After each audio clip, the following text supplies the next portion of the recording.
Ассалаумағалейкум, құрметті бауырлар, жолдағылардың бәріне ақ жол қара трасса, сәт сапар. Бұл біздің әдеттегідей амандасуымыз болып кеткен жайы бар. Өзіміздің былайша айтқанда фишкіміз, брендіміз. Енді құрметті бауырлар, сіздер қазір Еркебұлан қазақ YouTube арнасындасыздар. Бәріңіз қош келдіңіздер дейміз.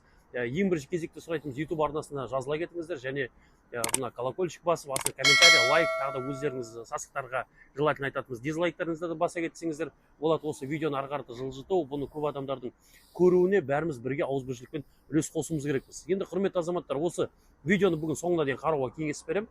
Өйткені осы видеода біздер толық мына утилалымен бастапқы тіркеу салық жарнасы байланысты қозғалыстың бүкіл сұрақтарына тікелей жауап беретін боламыз.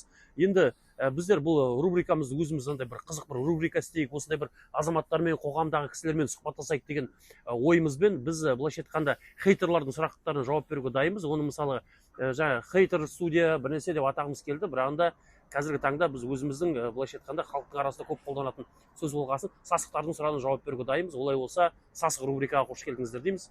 Бүгін бүкіл әлеуметтік желілерде комментарийлар, жеке дайректке жазылатын әңгімелер, басқа да тағысын мен туралы, менің есімім Еркебұлан, Еркебұлан туралы әлеумет не дейді, және де әлеуметтің, азаматтардың, халықтың сұрақтары, қандай сұрақтары бар, соның бәріне қысылмай жауап беремін. Олай болса, бүгін бізге осы мен сасық студияда, сасық рубрикамызда сасық сұрақтарды қоятын, сол сасықтардың рөлінде болатын бүгін Алтынбек, Маңғыстау, Айсұлтан, Атырау, Қайрат аға, Орал, және де Жомарт мырза, бүгін біздің студияның былайша айтқанда қонағы Жомарт мырза, тоже Орал, немесе Альфард деуге болады. Альфард группаның адмені, осы оң жақ рөлді автокөліктермен жолда ДТП-сіз жүрген азаматтардың бірі де бірегейі.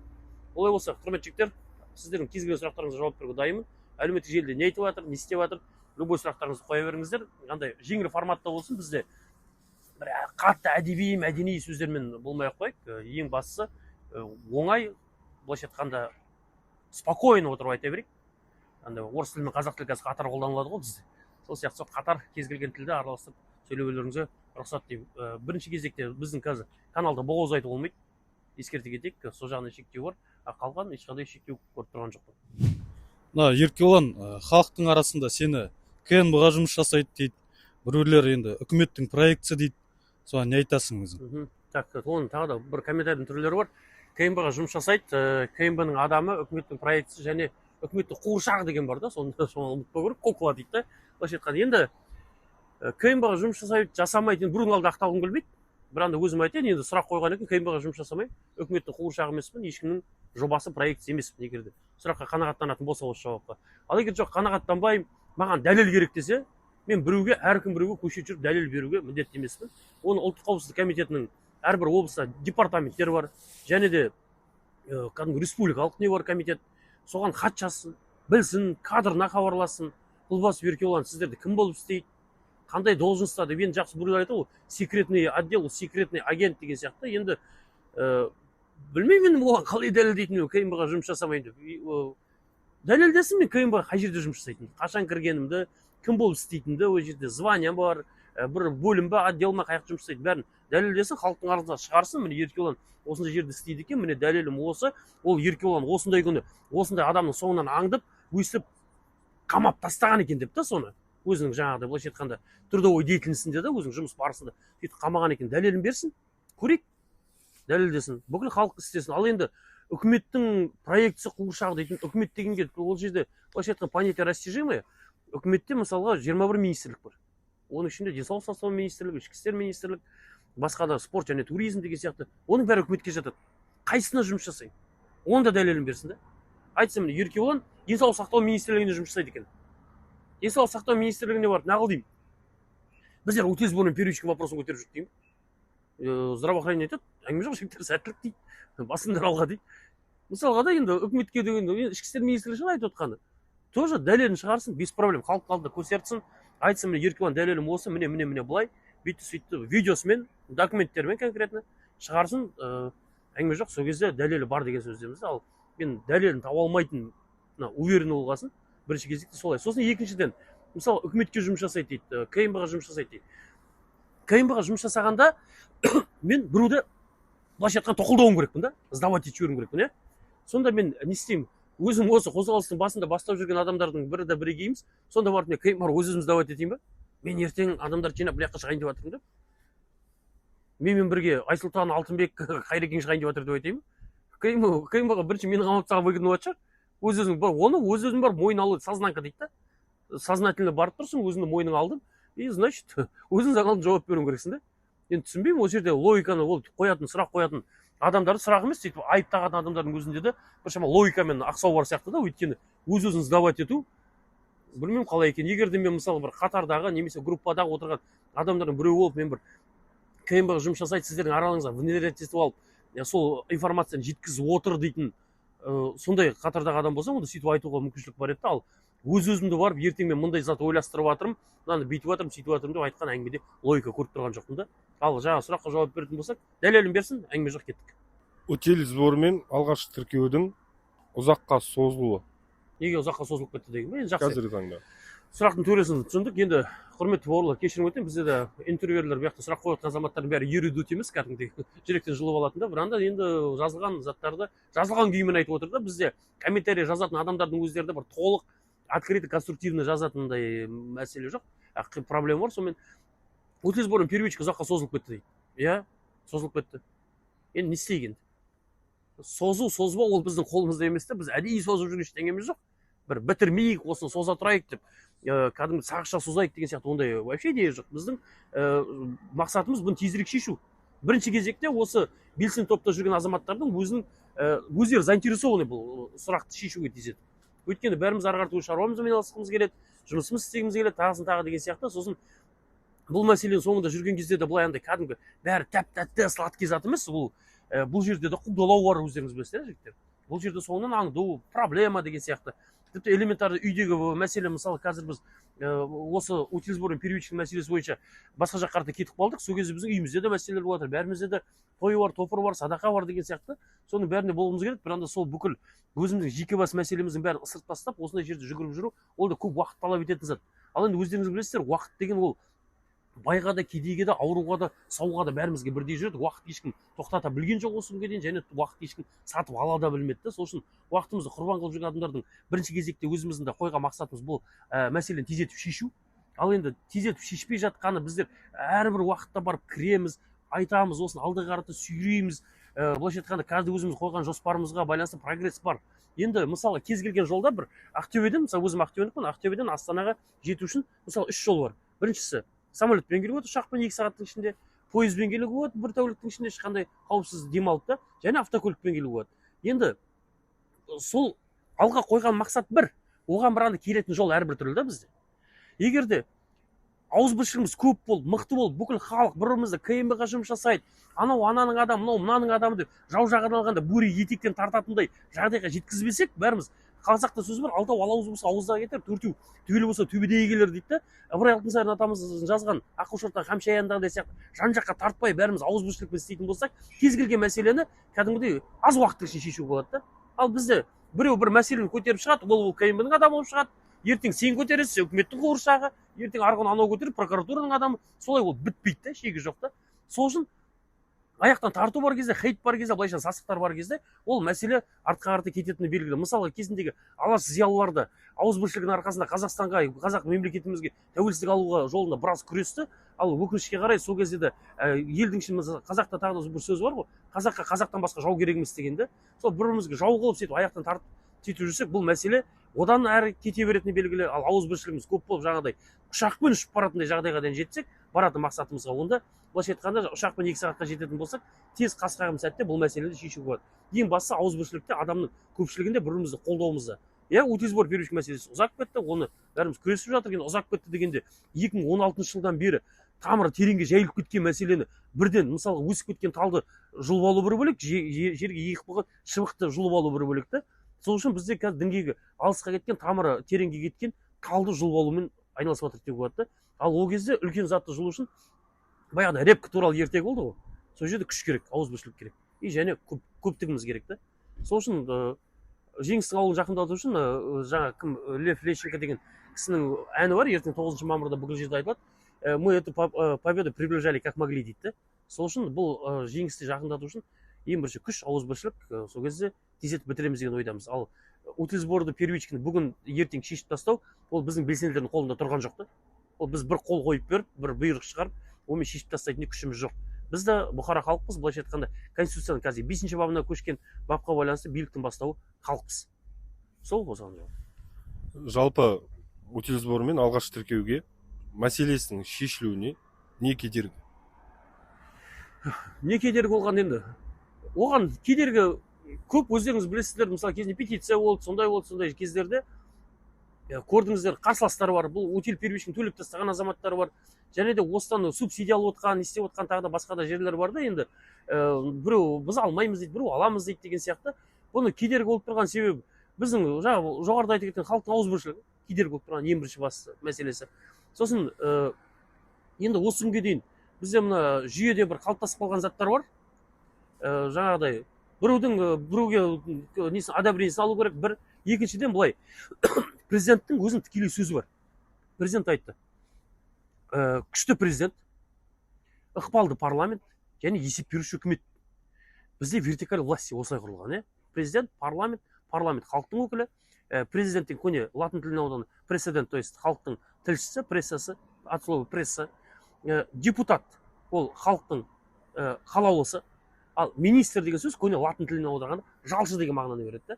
Ал енді қазіргі таңда біздер бір заңды ұсынып барған кезде парламенттің, депутаттардың, ықпалды парламенттің есеп беруші үкіметтің заключениесіне қарайтыны, олардың қорытындысына, және солардың қорытындысына байланысты заң өте ме, өтпей ме деуі, былайша айтқанда балақтағы бит басқа шапты деген заманға келдік. То есть бізде есеп беруші үкімет, министр, жалшы бізге қалай жасаймыз, біздің үйімізде, мемлекетімізде қандай заң болу керек дегенді бізге диктовать етеді. Сол кедергі деп ойлаймын, ең басты кедергісінде. Депутаттар әңгіме жоқ, халыққа жанашырлары өте ішінде көп. Білесіздер, осы соңғы созывте осы парламент пен сенаттың неге кетіп баратқан, тарих қойнауына кетіп баратқан құрылтайдың алдындағы ықпалы өте көп, азаматтардың сөзін сөйлеп отқан кісілер көп ол жерде. Көптеген елдің ішінде туралап қалған мәселелерді бәрін көтеріп отыр, ал оны жүзеге асыру үшін біздер үкіметтің заключениесін көтеріп, былайша айтқанда жалшының сөзіне мәжбүр болып отырдық та. Бізде жаңағыдай вертикаль власти сол кейінгі арты жұмыс жасап кетті. Содан деп ойлаймын да, ең басты кедергісі. Егер де қазір жаңа құрылтай құрылып, не істеп, оның алдында да қазір енді парламент өзінің айтқанда дегенді істетіп жүр. Біздер енді қазір сол заключениесін дұрыс алу үшін үкіметке істейді ғой мені. 21 министрліктің бәрінен, сол кезде айттым 21 министрлік деп, сол кезде 21 министрліктің бәрінен қазір заключение алу жолында жақсы заключение халықтың тарапына утил сбор первичный алып тастаған кезде біздің министрлікке пайдасы болмаса зиян жоқ деген жауапты алу үшін бүкіл белсенділер болып келіп әрбір министрлікке барып осыны дәлелдеп сонымен жұмыс жасап жүрген жайымыз бар. Енді бұл жерде күшіміздің аздығы, бірінші айта кетейін, енді 90 сөз тобықтай түйіні, күшіміздің аздығы, біз былай адамымыз көп болғанмен былайша айтқанда күшіміз аз. Күшімізді нығайтуымыз керекпіз, ауызбіршілігімізді нығайтуымыз керек. Ауызбіршілік күш болса, онда бір аспект. Екіншісі, мына ықпалды есеп беруші үкіметке, олар есеп беруші үкімет екен, былайша айтқанда орнын көрсетіп, солармен бірге ақылдасып, сөйлесіп, қазір ол ағыспен де бірге жүруге дайынбыз. Солар заключениелерін жақсы жағынан шығаратын болсақ, сол кезде ешқандай кедергілер болмайды деген ойдамыз. Осы белсенділердің, өздеріңіз сол белсенді топтың азаматтарысыздар, сол құрметті бауырлар, осы белсенділердің арқасында бәріміз бірігіп, сол кедергілердің бәрін жолдан алып жүрген жайымыз бар. Кедергіні алу үшін манағыдай айтқанда ең бірінші басты күш керек. Жауап осы. Петиция кезінде осы Санжар Боқаев пен командасымен жалпы байланыс болды ма? Мына сіздер жан жақта әлеуметтік желіде, инстаграмдарда мына заводтарға барып, мына видеоларды халықтар көрген, мына заводтардың іштеріне. Сол Санжар Боқаев не байланыстырады? Петиция 2024 жылы болды. Ең бірінші петиция Қазақстанда президенттің жарлығынан кейін құрылған ең бірінші петиция болды. 50 мың қолды әп-сәтте жинадық. Өздеріңіз білесіздер, өздеріңіз көрдіңіздер. Енді Санжар Омарұлы Боқаев мырза енді сол петицияның авторы. Енді ол кісінің қозғап отқаны утил алу мен бастапқы тіркеу салық жарнасын бағасын түсіру, өзгерту, қайтадан қарау, алып тастау деген сияқты сондай не істеді. Енді біздің көтеріп жүрген мәселеміз утил сбор мен первичкінің бағасын өзгерту. Совпадение интересов идея, да? Сондай біздің көтеріп жүрген халықтың мүддесі. Жеке азаматтарға, жеке шетелден келген автокөліктерімізді қойып беру. Біз май алынады утил сбор, бізде шиналарға алынады, тағы да аккумуляторларға алынады. Бізге ол бизнестің мәселесіне ешқандай шаруамыз жоқ. Оған утил сбор қанша алынып жатыр, не істеліп жатыр, оны халық байқап та жатқан жоқ. Ал біздің айтып жүргеніміз өзіміздің жеке пайдалануымызға көкеу бір автокөлігімізді мінейікші дегенде, сол жерде интересіміз совпадать етті. Сосын болғасын енді бір тарапта болдық. заводтарға бәріне бардық. Мысалға мен тоже петиция кезінде түсінген жоқпын. Біздің көтеріп жүрген утилизборный первичка әлеуметтік жағдай заводтардан естігенбіз да. Әлеуметтік жұмбақ мен үшін, әлеуметтік қызықсат. Ал біранда онымен байланыстырған сол петициядағы жағдай. Петиция болды, сонымен кірдік құрамына. Болды, халықтың мәселесін бір көтеріп, жоғарыға дейін жеткізетін бір үлкен нүктелердің, тезистердің бірі де, алаңдардың бірі де бірегей деп санадық. Сосын бардық, сөйлестік. Ал Санжар Омарұлы Боқаев мырзамен ары қарата бізді ештеңе байланыстырмайды. Қаржылайды, басқаша да бір енді азамат ретінде, адам ретінде, жеке тұлға ретінде былай сыйлай. Білем, қазір басында орын алып жатқан жағдайға тоже енді ішімізде көңіліміз бар, өкінішіміз бар деген сияқты енді былайша айтқанда сочувствовать етеміз. Ал біранда біздің енді ол кісінің өзінің бизнесі бар, өзінің кәсібі бар, өзінің жолы бар, өзінің көздегені бар, өзінің әркімнің әлеуметтік те саяси де көзқарастары бар. Кейбір жерде мысалға взглядтарымыз, былайша көзқарастарымыз түйіскен жер болды. Сол үшін бәріміз бірге болдық. Петицияның қолының ішінде, мысалы, менің де қолым болды, сіздің де қолыңыз болды, сол қолымызды қорғап бардық. Сол ғана байланыстырады. Петиция болды. Үкімет шешім қабылдады. Үкімет шешім қабылдағаннан кейін мына конституциялық сотқа берді ғой, да? Осы мына петиция бойынша кейін келіспеген жағдайда апелляция деп айтады ғой. Сол жағдай неге тынышталып қалды? Былай ғой, Айсұлтан мырза, ол сұрақты маған емес, енді Санжар Омарұлының өзінің адвокаттары бар, юристтері бар. Ол петицияның авторы болғасын жаңағы сотқа беру, бермеу соның құқығында. Мені мүмкін куәгер қылып, мүмкін максимум шақыратын шығар, қалай болды деген сияқты. Ал бірағында мен ол сұраққа неге ол тынышталып қалды, неге ол сотқа берді ме, бермеді ме, мен оған жауап бере алмаймын. Өйткені менен ешкім сұрамайды. Мен петицияның авторы емес, мен бере алмаймын оны. Петицияның авторы өзі неге берді, бермеді, ол сұраққа Санжар Омарұлының өзінен немесе қорғаушыларынан, адвокаттарынан, заңгерлерінен содан сұраған жөн болады деген ойдамын. Бұл туралы білмеймін. Және айта кетейін, мына сіздер халық болып хаттар жібересіздер ғой, өтінішпен. Министрліктерге, өнеркәсіп болсын, конституциялық сот болсын, қай-қайсына хат жіберген кезде барлығына неге бір жауап керек, бір тарапты. Мысалға айтайын, кеше адамдар конституциялық сотқа сұрақтарын жіберді. Бірақ ол сұрақ МПС-ке кеткен. Түсіндім, уақыт болмас үшін түсіндім, Айсұлтан мырза не айтып отырғаныңызды. Енді ол жазған хаттарға бәріне бірдей жауап береді. Енді бәріміздің біздің хатымыздың мәтіні бірдей ғой енді. Бәріміз мысалы хатты жібереміз топтарға. Азаматтар алады да сол хатты копировать етіп жібереді. Енді ол жақта да копировать ставить деген жақсы білетін адамдар ғой компьютердегі.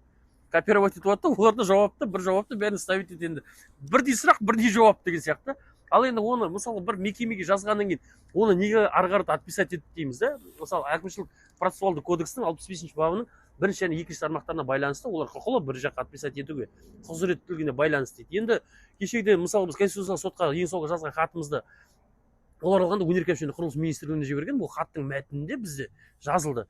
Осы 448-ші бұйрық, то есть неге утилизборға байланысты.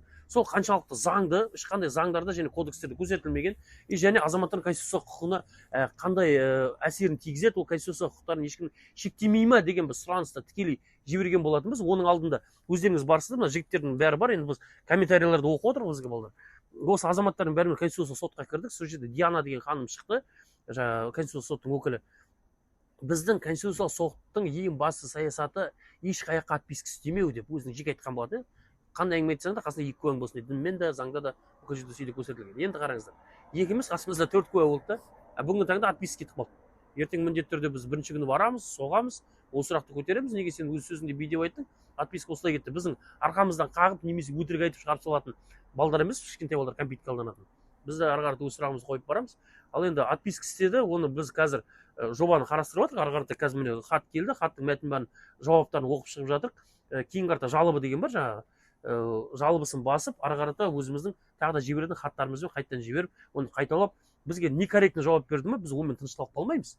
Ары қарата жібереміз, жазамыз. Құрметті бауырлар, бәріңізге өтінішпен хаттарды жіберіп отыруларыңызды сұраймыз. Жіберіңіздер, ол үлкен күш болады, үлкен движение, үлкен кәдімгідей дәлел, көрсеткіш.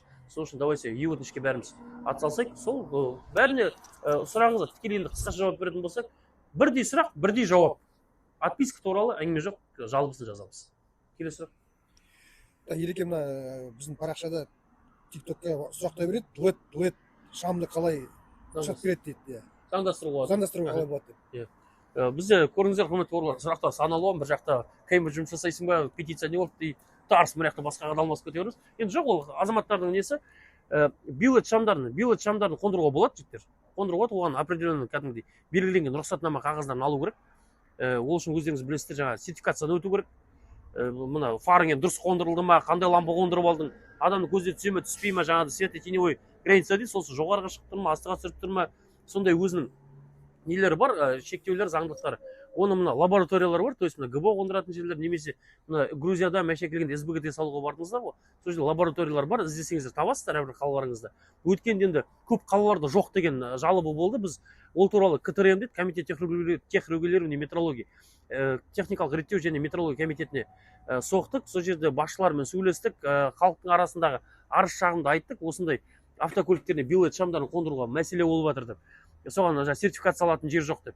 Олар азаматтар айтты, мына сертификация беретін жерлерге фарға да билетке сертификация беруге аккредитация дейді, сосын беруге жұмыстанамыз деді. Амандық болса одан хабар аламыз. Ол билет шамдарына сертификация алу, рұқсатнама қағаз алу беретін лабораториялардың мәселесі оңынан шешіледі деген ойдамыз жақын күндері. Уже шешіліп қойған шығар, ертең просто біз барып білеміз. Әлі біз Астанаға келгенімізде бір апта болды, оған үлгере алмадық. Ертең барып міндетті түрде білеміз.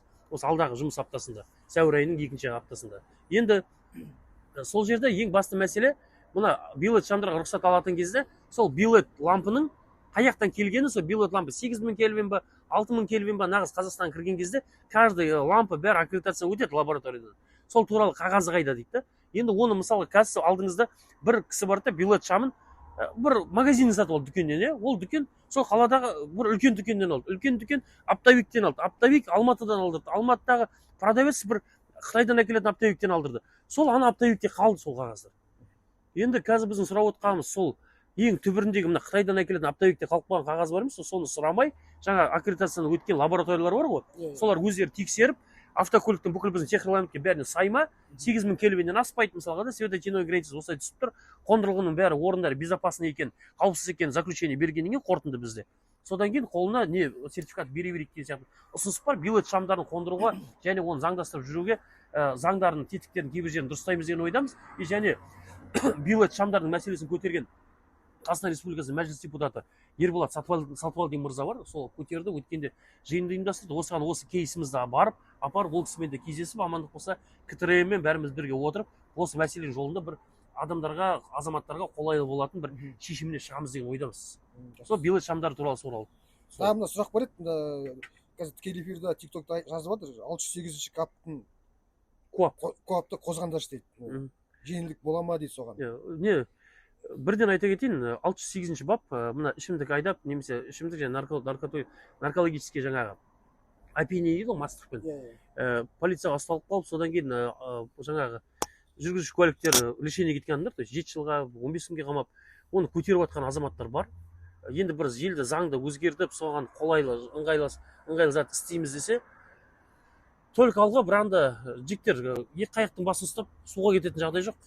Ол да бір үлкен мәселе, ол да бір заң. Онда күтіп отырған дүйім жұрт бар. Өтел сборының первичный мәселесінде шешілуін күтіп отырған дүйім жұрт бар.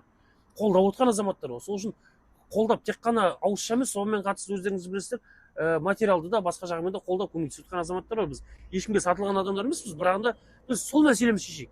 Оны көтеріп жүрген әйел адамдар бар, алдында бір эфирлерінде көріп қалдым. Ер адамдар бар, енді ешкімді полға бөлмейміз, бірақ білікті, мықты азаматтар бар.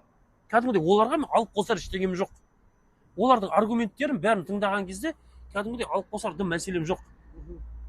Олар әдемі айтып жатты, бәрін корректно, конкретно, конструктивно. Сол үшін жігіттер, біздің мәселе ол өтел сборымен первичка, мына билет, автокөліктің сыртына ішіне қатысты. Және азаматтардың қалтасына қатысты. Права алып кету 7 жыл ұзақ, не қысқа деген сияқты неше түрлі мнениелер бар. Ол туралы мен өзім жеке пікірім бар. Жеке пікірімді айтпай қойсам, жеке пікірім өзімде қалсын. Ол өзімнің еншімде қалсын. Сол үшін бірінші кезекте құрметті бауырлар, заңды бұзбауларын сұраймыз. Жол көлік ережесі адамның қанымен және өмірімен жазылған зат.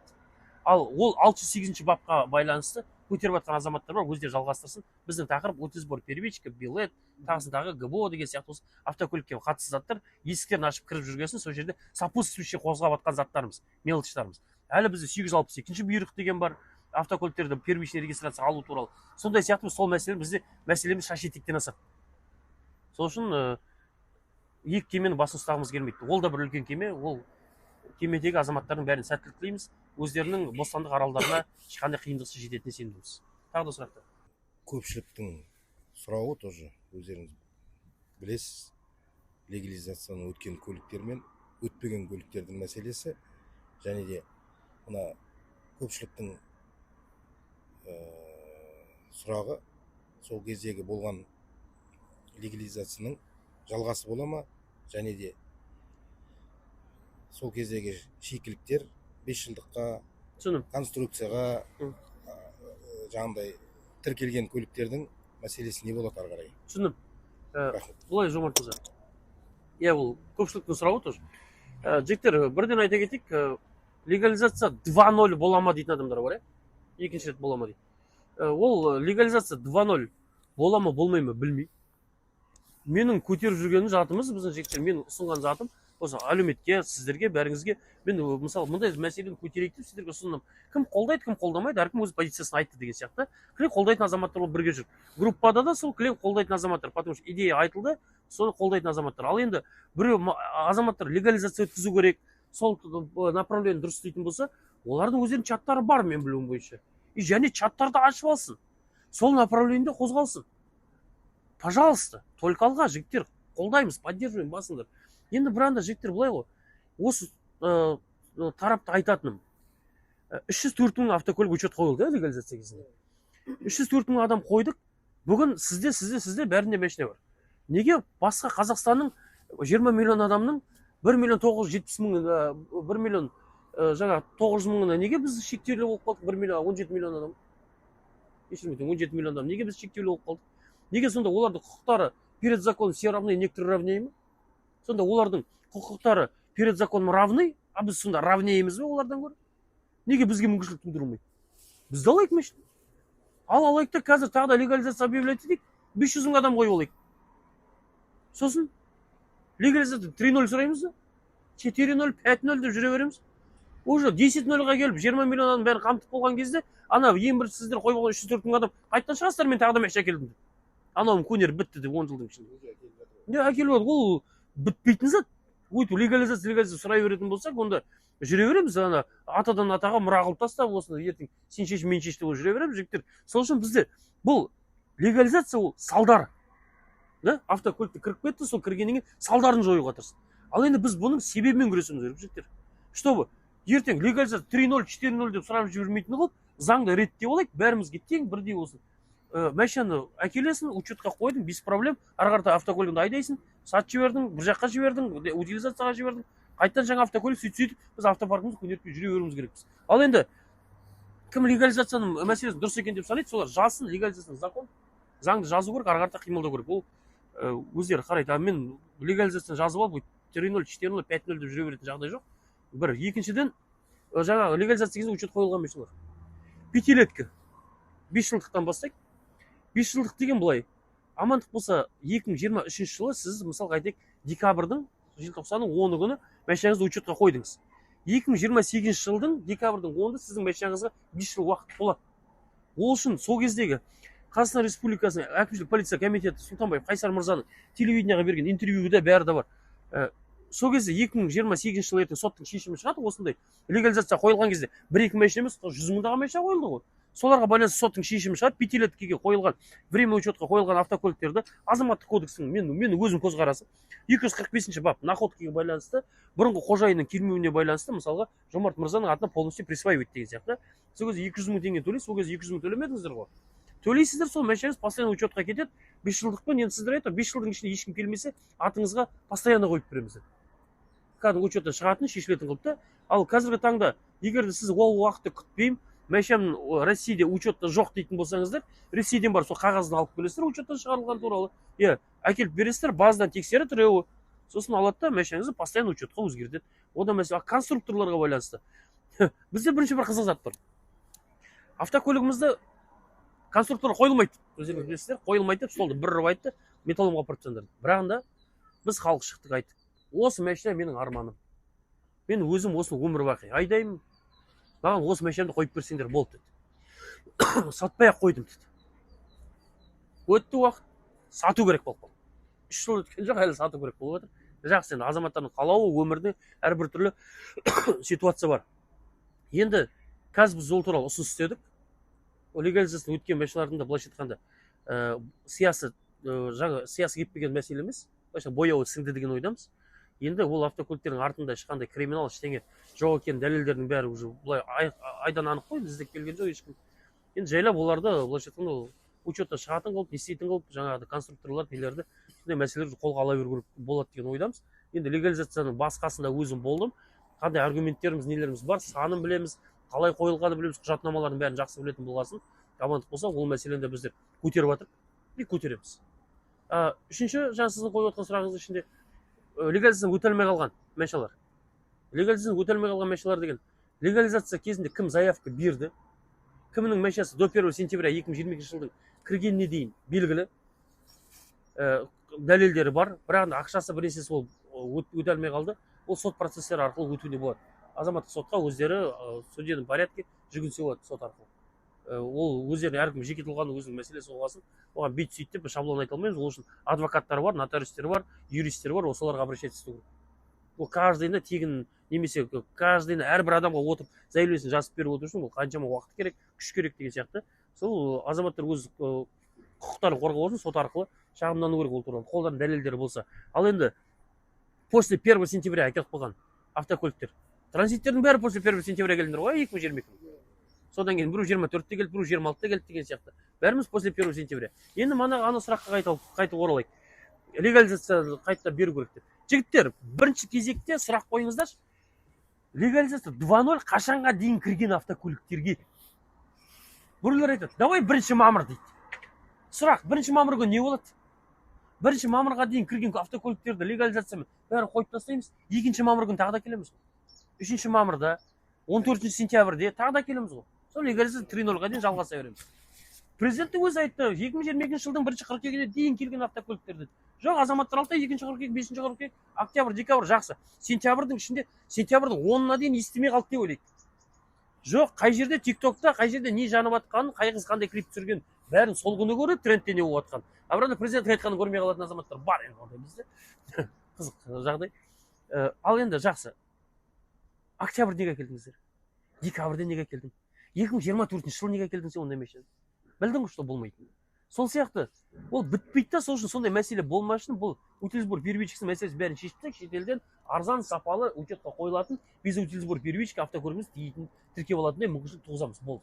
Ал енді жаңағы қойылмай қалған праворуки машиналар, техрегламентке келмейтін машиналар туралы біздің ұсынысымыз бар, идеямыз бар. Комитет техрегулирования и метрологии, 4-ші приложение. Кіріңіздер де оқыңыздар прицепной техника туралы. Біз соған туралы ұсынысымыз бар. Қазір ұсынысымызды қатты ашып айтпай қойып, өйткені былайша айтқанда кіргізіп сіңдіріп алғаннан кейін барып ашып айтамыз. Өйткені қолымызда картаны ашып қойып ойнаған өмірде болып қаламыз, құрметті бауырлар. Ол туралы жоспар бар, идея бар. Амандық болса міндетті түрде ортаға саламыз. Бұйыртса енді жаңа ата заң қабылданайын деп жатыр. Иә, соған өзіңнің көзқарасың және сол жаңа заңның ішінде біздің жүрісімізге бір пайдалы бір заңдар бар ма?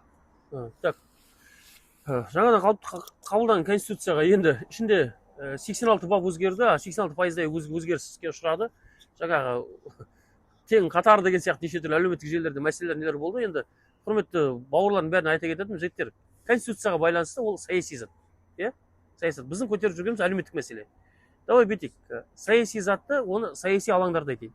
Ол егер бір алаңдар шақырып жатса, саяси алаңдар, сол жер айтып жатса, сол дискуссия болып жатса, сол жер жауап беремін. Бірақ мен ол жерге жауап бергім келмейді, өйткені ол мұндай сөзден қорықпаған более интимный зат. Мен өзімнің саяси көзқарасым, ол мен саяси көзқарасым. Мен саяси көзқарасымды қазір айтамын, мына жерде қарап отқан азаматтардың 90% келіспеуі мүмкін. Мүмкін 90% қолдауы мүмкін мені. Сіздерде келіспеуі мүмкінсіздер. Сол үшін ол менің өзім сугубо личный мнение. Мен конституцияға не ойлаймын, не істеймін, ол өзім білемін. Қолдаймын, қолдамаймын айтпай ақ қояйын, потому что қазір мен публикада отқазым, публичный жер болғасын, публичный жерде өз мнениемді высказывать еткім келмейді. А егер де енді конституцияның ішінде әңгіме шындығын айтайын, жақсы жерлер де бар. Біраз. Жақсы жерлер көп деп айта алады. кейбір жерінде әттеген-ай былай болса қалай болар деген сияқты ойым бар. Бірақ та оны жазған адамдармен мен тікелей отырып сұхбаттасып көрген жоқпын. Олар мүмкін мен мына заң былай болу керек еді дегенде қалай болады деген кезде оның дәлелі берген дәлеліне мүмкін оның дәлелі менің ұзаққа ауыр болып кететін шығар. Сол үшін мен қатты бір нәрсені критиковать еткім келмейді. Әйтеуір елімізге қай заңын алып қарасаң да ел үшін жер үшін жұмыс жасаймыз деп тұр да. Ештеңе қорқатын ештеңесі жоқ. Елдің болашағы үшін жұмыс жасайтын зат деп жазылып тұрғасын. Мен білмеймін енді. Ол жерде айтқан көзқарасым мен сугубо личный өзім мнением, ол өзімде қалсын. Саяси алаңдар, бір партиялар немесе бір басқа саясаткерлер шақырып осы туралы дискуссия құрамыз десе, сол жерге барып айта жатармын, если что. Бұл басқа алаңдарда, ол әлеуметтік алаңда біздің социальный вопростың ішінде политическийді қосқым келмейді. Бір. Екіншіден, енді ата заңның ішінде біздің қозғалысымызға оң септігі тиетін қандай нүктелер бар дейсіңіз да. Енді ол жерде былай, қазір осы жаңа ата заң қабылданғаннан кейін 60-тан астам кодекске және заңдарға түзетулер енгізіледі. Біраз Қазақстанның 60% былайша айтқанда заң өзгеріске ұшырайды. Соның ішінде біздің міндетті түрде біздің салаға кассация ететін жер бар. Мысалы, кедендік реттеу заңында өзгеріс болады конституцияға байланысты. Мысалға, жеке пайдалы адамдардың кіріп шығуына құқығы жамыса шетелге немесе бұрында біз ана конституцияда болды, азаматтар свободный передвижение дейді, елдің ішінде емін-еркін жүруіне рұқсат беріледі дейді. А енді шетелге де шығуға да рұқсат беріледі.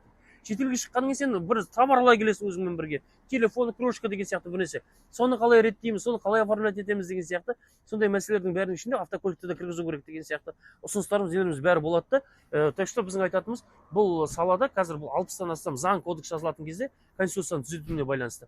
Ол міндетті түрде ол жерде біздің плюстарымыз бар. Енді қазір мен сіздерге отырып бұл жерде қай законға, қандай статьяға, қандай бапқа түзету енгіземіз деп отырсақ, оны бәрін сіздер мен тездету үшін цифрлармен айтамын, тағы да баптармен.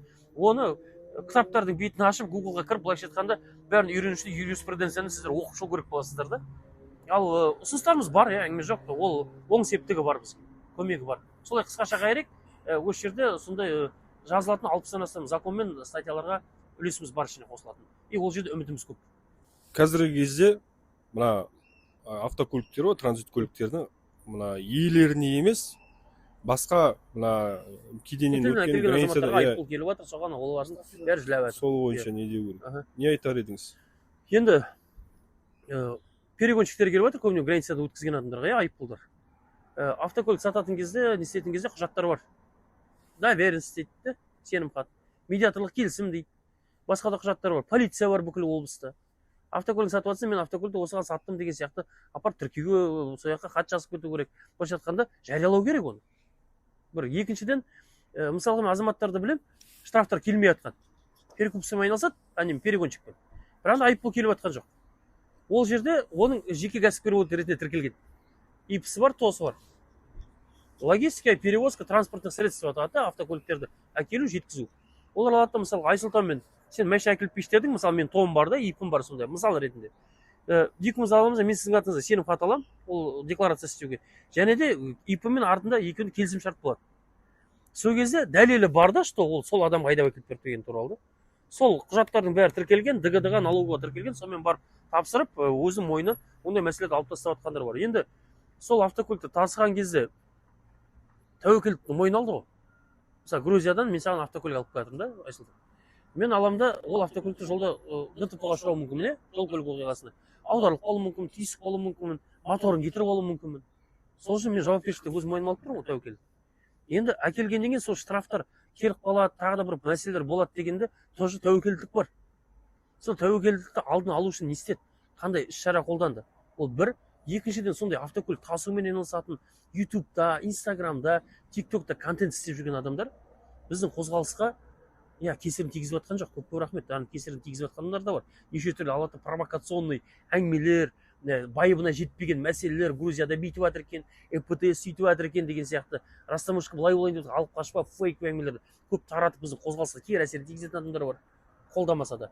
Және қолдау да жоқ олардың тарапынан. Так что проблема сенікі ма, өз проблемасын өзі шешсін.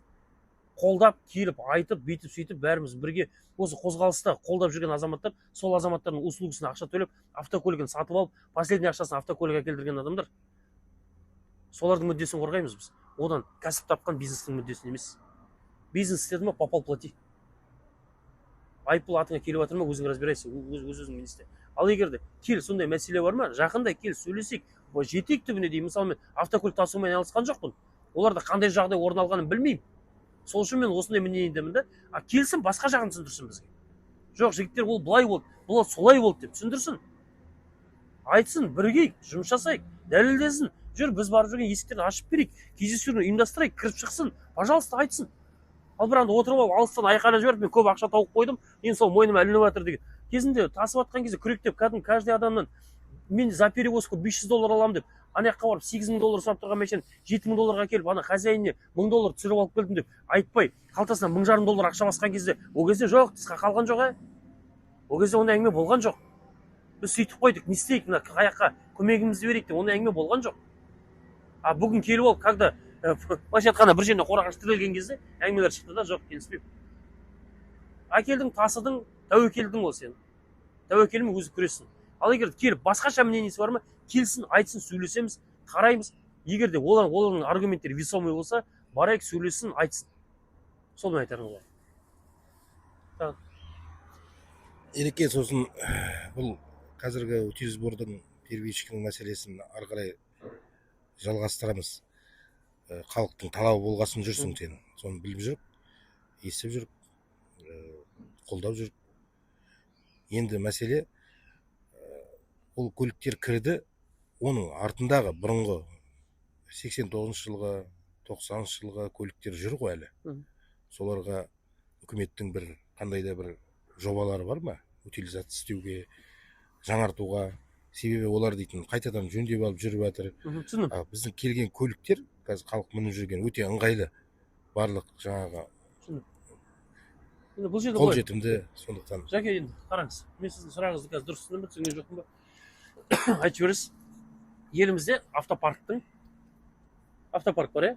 5,600,000 астам автокөлік тіркелген, жеңіл автокөлік. Прицепный техника, сельскохозяйственный техника бәрін қосатын болсақ, 6 миллион асып кетеді. Енді тіркелген автокөліктердің 45%-дан астамы 20 жылдан асқан автокөліктер. Бізде президенттің өзі тікелей тапсырма берді, естідіңіздер. Жол көлік қауіпсіздігін қамтамасыз ету. Енді сенің автопаркыңның вообще 50%-ға жақыны, то есть 3 миллионнан астам автокөлік, 3 миллионға жуық. 3 миллионға жуық автокөлік. 20 жылдан асып кеткен автокөлік болса, қарсы жолақ бетке шығып кетті деген бізде жазба бар да полицияларда. Ол қарсы жолақ бетке неге шығып кетті? Шарғой шығып кеткен шығар. Рулевой шығып кеткен шығар. Лонжерон жарылып кеткен шығар. 20 жыл болған автокөліктің да, 25 жыл болған, 30 жыл болған автокөліктер. Оны ешкім сұрамайды. Просто бізде айтады, қарсы жолақ бетке шығып кетті, сол не справился с рулевым управлением, выехал на встречную полосу и тем самым столкнулся с встречным автомобилем. Неге шығып кетті? Жынды ма встречный полосаға шығып кетеді? Күніне мәшейден жүр. Бүгін не ол рулевый управление справляться етпей қалды? Руль бүгін құтырып кетті ма, асау болды ма? Неге руль кәдімгі? Рульге неге жамбытып кетті бүгін? Ол бір шаруа бірінші шығып кетті. Сол үшін автокөліктерді біз жол көлік қауіпсіздігін қамтамасыз ететін болсақ, президент тапсырмасын орындау үшін біз автопаркты жаңартуымыз керек бірінші кезекте. Ол үшін бізде комплексный решениелер керек. 2022 жылы президенттің өзі айтты, батыл шешім қабылдаңдар деп та, осы автокөлік легализацияны жүргізуіне впредь запретить серевоз автомобилей дейді. И в этом направлении принять самый смелый решение дейді.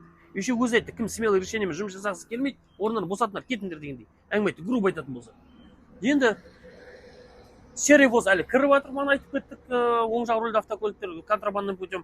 Көне автокөліктер жүр, оны жаңарту үшін ешқандай зат істеп жатқан жоқ. Ал біздің утилал мен бастапқы тіркеу салық жарнасын алып тастау, ол автопаркты жаңартуға және де жол қауіпсіздігін қамтамасыз етуге тікелей байланысты влиять ететін зат болғасын, біз соны көтеріп жүрміз. Енді құрметті 20 жылдан асып кеткен автокөлік бар азаматтар, группаларға қосылыңыздар, YouTube парақшаға жазылыңыздар, нөмірлердің бәрін ертең қалдырамыз, тағы да видеолар шығарамыз осы жерге. Жазылыңыздар, қосылыңыздар, бұл мәселені бірігіп көтереміз. Және 20 жыл болған автокөлік айдап жүрген, 20 жылдан асып кеткен азаматтар, бұл мәселе тікелей сіздерге де өте қатысты. Өйткені астыңызда мініп жүрген автокөлікті ішінде я печка істемейді, я кондер істемейді, я бір фары бір күн жанады, бір күн жанбайды. Былайша айтқанда машина өзінің өмірімен соңғы күндерін өмір сүріп жатқан машина ол. Соны автокөлік, соны алмастыруымыз керекпіз. Ешек тұлпар мінетін қазаққа ешек мініп жүргеніміз жараспайды, құрметті азаматтар. Сол үшін давайте группаға қосылыңыздар. Утилизбор первичный мәселесі комплексный болғасын 20 жылдан асып кеткен автокөліктерге де тікелей қатысы бар. Сол жауап. Ереке, мына қазір TikTokта тікелей эфирде сұрақ беріп жатыр. Утилизбордың ақшасы қайда кетіп жатыр дейді. Утилизбордың ақшасы қайда кетіп жатыр? Бір күні бір кісі айтып еді, шыныңды айтшы дейді да маған. утилсбордың ақшасы Ресейге кетіп жатыр дейді да. Жігіттер, резко әңгімені түбіне шолып тастайық. Утилсбор мен первичный ақшасы Россияға кетіп жатқан жоқ. Ұрып кетсеңдер де айтатын осы. Атып кетіңдер тіпті. Машинаға сүйреп алып ана 3000 теңгенің тросымен сүйреңдер асфальтты сындырылады. Бірақ мен осы сөзімнен қайтпаймын. Утилсбордың первичный ақшасы Ресейге кетіп жатқан жоқ. Име Ресейді ондай бір қатты махаббаттан айтып жатқан ешкім жоқ. Растамушный ақшасы кетіп жатыр. ЕС-ке 5 ел кіреді. Қазақстан, Қырғызстан, Ресей, Белоруссия және Армения 5 мемлекет. Түскен ақшаны 5 мемлекеттің арасында бөліседі. 85% Ресейге кетеді, 3,9%, 6,9% Қазақстанда, 3,9% кімде? Белорустарда 1,2, 1,2, 1,9, сөйтіп бөлісіп алады. Утилсбор первичный ақшасы елдің ішінде қалады. Первичка төлеген жігіттер маған осы жерде растап бере алады. КБК төлеген, жаңа төлейтін счет КБК деген 105-429. То есть местный бюджет. Енді біз сұрадық, первичка деген қандай алым? Сұрадық, Қайреке? Несіге жауап береді? Қандай алым деп сұрадық? Айтады, фискалдық мақсаты жоқ дейді. Мен түсінбедім, мен түсіндім, бірақ Жәкең кім түсінбей жатыр, Айбек түсінбей жатыр. Не ол фискалдық мақсат? Бюджетке түсетін қаражат, бірақ бюджет толықтыруға арналмаған дейді. Мына шайнектің ішіндегі шай, мынаның ішіне құюға арналған, бірақ бұның іші әлі пустой деп саналады да, бос деп, ішуге арналмаған бұл. Шайдың ішіндегі зат ішпейтін болса, кесенің ішіндегі, ол неге қойып қойдыңыз, сәндікке ме, неге? Первичка да солай. Толықтыруға арналмаған дейді.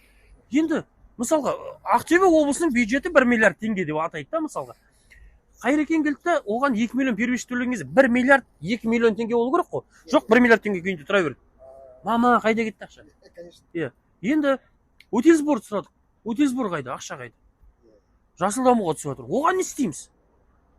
Пожарный машина аламыз. Енді жасыл даму деген енді жасыл болу керек, осы жинамаймыз ба? Утилсбордың завод саламыз дейді. Әлі салынған жоқ. Бүйтейік біздер андай не ғой, бір мошенниктерді, мысалы 190-шы бап, қылмыстық кодексте мошенничество бүйдейді ғой. Сізден ақша алып алды ғой, мен сен машинаны учетқа қойып беремін дейді да, 1 миллион теңге алып кетеді. Сосын ол машинаны учетқа қоймаса не болады? Мошенничество, Енді бізге айтты, сен маған 2 миллион бер, мен утилсбордың завод саламын деді. Сен 2 миллионды бердің, салған жоқ саған. Не ол? Менің ішіп кетті, көрдіңіздер ме? Вот. Менікім кінәлі емес деген сияқты бір кісі айтады, бұрын сол Утилсбор енгізген. Енді сол сияқты Утилсбордың первичкінің ақшасы қайда кетіп жатқаны жұмбақ. Құмалақшыларға бардық, шамандарға бардық. Әлі жауап ала алмай жүр. Бірінші министерстводан сұрақ көріп едік, олардан не болмағасын. Жоқ, бірақ жиналып жатыр дейді, әйтеуір бар дейді. Қанша жиналды деп білесің? Ой, жинап жатыр. Әрбір күні әрбір түрлі айтады, өздері цифрдан. Өздері жаңылып салып жүр ана. Өтікшілі цифрдан салады деген сөзден шығады. Енді жиналып жатыр дейді. Енді біздің ұсынысымыз бүйттік. Талап қойдық. Өздеріңіз білсе, Мәулен Сағатхан Әшімбаев мырза сенатта да ол мәселені көтерді. Сол үшін шексіз алғысымызды білдіреміз ол кісіге. Қоғамның атынан, бұқара жұрттың атынан, халықтың атынан Утилсбордың ақшасын бюджетке түсіру керек. Ол елдің во благо народа жұмыс жасау керек. Айтады, біз Утилсбордың ақшасына 14 бағытта 190 жобаны жүзеге асырамыз дейді. 14 бағытта. Енді асырайды да 14 бағыттағы 190 жобаң өте күшті затты, күшті жоба. Түсінемін, мойындаймын, күшті зат шығар. Білмеймін. Ал енді оны неге парламенттен барып сұрамаймыз? Конкурентный средадан Батыс Қазақстан облысына бюджетке ақша сұрау үшін Нариман мырза келеді, сессияда сұрайды. Ақтөбе облысының әкімі Асхат Берлеуов Шақаров мырза сессияда сұрайды. МВД айтады, бізге МВД-ға жаңадан 1000 техника керек болып отыр, патрульный машина. Оны бюджеттен сұрайды. Неге онда МВД отырсында айтсын, штрафтан жеңіл түскен ақшаның бәрі менікі деп та. 180 жобаға жұмсап отырмын оны деп та, 22 бағыттағы деп. Сөйтіп айтсын онда. Штрафтың ақшасын неге бюджетке түсіреміз? Ақтөбе облысының әкімі Асхат Берлеуов Шақаров мұнайдан, хромнан түскен ақшасын бәрін ұстап алсын менікі деп. Ақтөбе облысында 42 жобадағы 9 направление жұмсайды деп отыр. Неге олар конкурентный средадан алады, а неге бізде экология министрлігі және жасыл даму барады да, Утилсбордың бүкіл ақшаны жинап алады, жасыл даму бұрында оператор болып жеке мекемеге жинап аламыз да, соған тұрамыз да, мен өзім 190 проект жүзеге асырайын деп отырмын. Сонда олар не конкурентный средадан қорқа ма? Бәсекелестікке түссін, бәсекелестікке түссін. Бәсекелестіктен жеңіп алсын бюджеттен. Сол Утилсбордың ақшасын сол айтып, біздер бюджетке түсірейік, а бюджетке түсірген кезде түзету коэффициенттерін алып тастау деген сияқты үкіметтің қолына түсетін болғасын тікелей мүмкіншілік болады. Әлі күнге дейін Утилсборға байланысты ашықтық жоқ, прозрачность жоқ. пункттар ештеңе жоқ. Жаңа өзіңіз Жомарт мырза да сұрақ қоя кетті. Көне утилизация істейтін жер жоқ. Әлі күнге дейін металлонға тапсырамыз. Мен бір қазақты көрген жоқпын, машинасын тиеп алып бар утилизационный заводқа бір тапсырып жатқанда, оны жігіттер бәріміз разборға тапсырып жібереміз. Ол машина өйткені кедейдің күйін кешіп жүрік қой, жыртықты жамап киеміз әлі күнге дейін. Сол сияқты ол автокөліктің запчастьін ары қарата тіпті амортизатормен колодканың разборын сатып алатын жағдайдамыз ғой қазір. Әңгіме шындығы. Ал енді сөйтеді, бізде алады бюджетке ақшаның бәрін сол жаққа түсірейік дедік. Өйткені біздер енді осы күнге дейін барамыз да, мысалға мындай сұрақ, осы жерде осындай сұрақ келді, сұраққа мындай жауап келді. Мен лично өзіме сұрақ былай бүйтеді.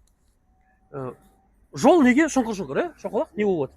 Неге жасамайсың? Бюджетте ақша жоқ. Жақсы. Көп керек қаражат. Барамыз да айтамыз. Так, мүгедектерге неге жаңағыдай голосовой помощник не берілмейді, ең арзаны? Бюджетте ақша жоқ. Жер неге берілмей жатыр? Инфраструктура жүргізетін бюджетте ақша жоқ. Аз қамтылғандарға, мүгедек асырап отқандарға, жалғызбастарға неге үй берілмейді?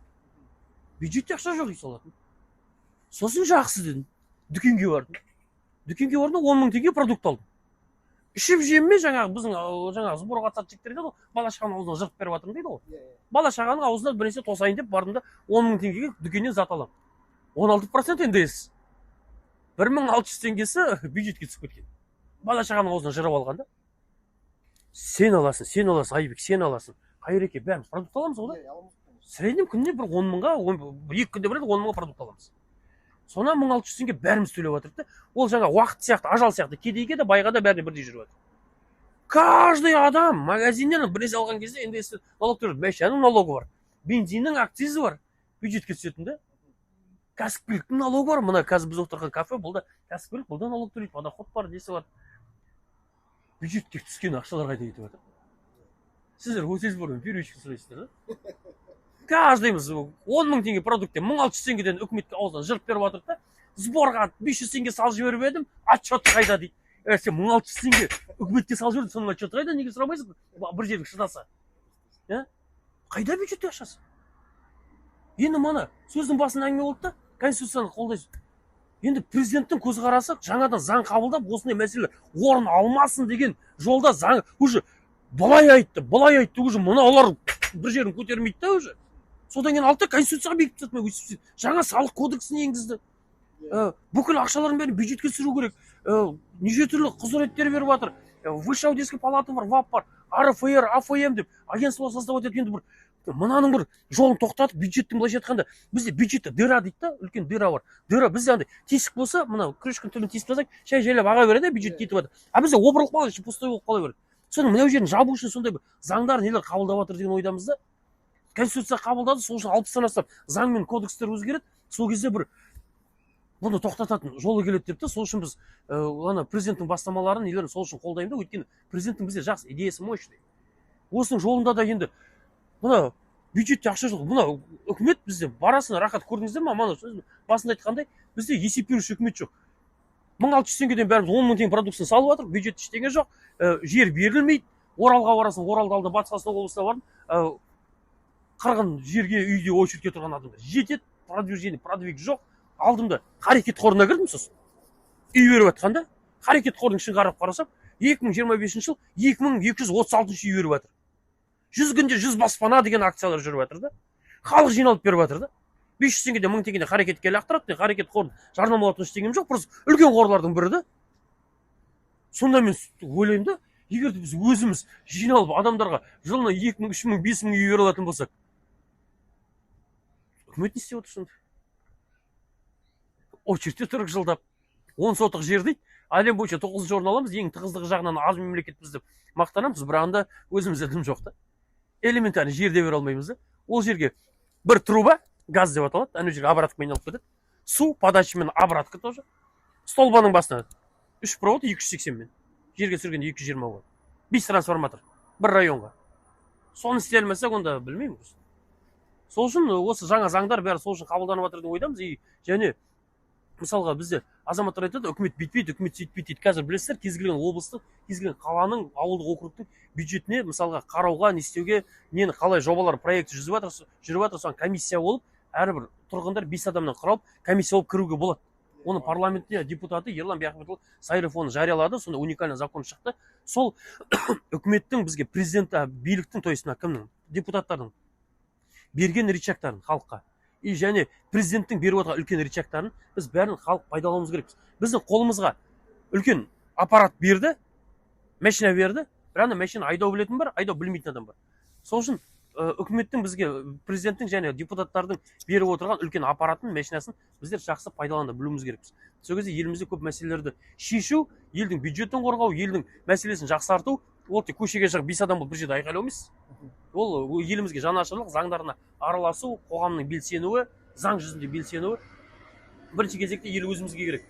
И және талабымызды қоя білсек, заңды, сауатты қоя білсек, кез келген мәселе шешуге болады деген ойдамыз. Сіз жалпы шетелден қанша көлік алып келдіңіз? Перекупщик деп айтып жатады, сыбыстар жетеді ғой, ОПГ дейді. Жалпы өзіңіз Грузиядан қанша көлік алып келдіңіз? Иә, ол комментарийлерді оқыдым, мен артыма арызда жазылған болады. Жаңа әңгіменің басында мен айтты, КМБ-ға жұмыс жасайды үкіметтің адамы деді ғой. Енді біреулер жазады, мен ОПГ-шник дейді, кірмен ол қатысы бар дейді. Мен сіздерге айта кетейін, мынау түсіріп тұр ғой камера. Құрметті бауырлар, ОПГ-мен қылмыскерлермен. Милиция бірімен жұмыс жасамайды, короче. Мен кіммін, определитесь. ОПГ-шникпін бе, былайша айтқанда криминальный авторитетпен бе? Или сотрудникпін бе? Надо определяться, жігіттер. Енді контрабанда тасыды, көп машина кіргізді дейді. Жігіттер, менің выездым 2021 жылдан бері жабық шетелге шығуға.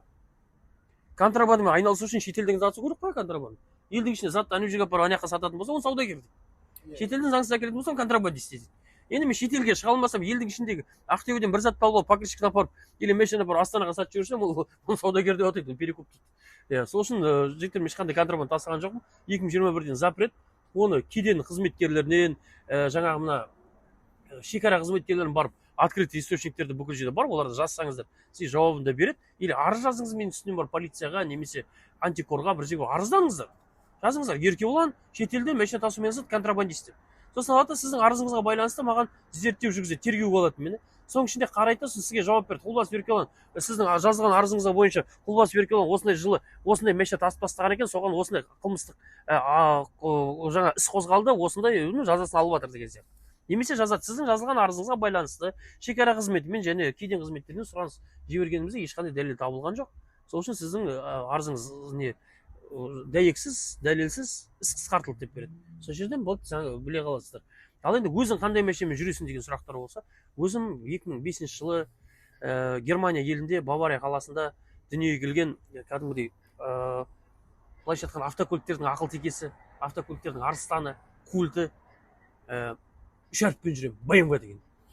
Ана 3 әріптерге қатысым жоқ, BMW деген 3 әріппен жүрем. X5, көк цвет, нөмір 079, АФР 04. Пожалуйста, ұстап алам, теуіп кетем, атып кетем дейтін болсаңдар, сол автокөлікпен жүрем. Өзімде сонда қазақ учет машина. Неге Утилсбор первичкінің оны тақырып көтеріп жүрсін деген адамдар пайда болады да. Утилсбор первичкінің мәселесі мына жеп отқан нанымыз да бар, логистикасында, бүкіл логистикаға жатады.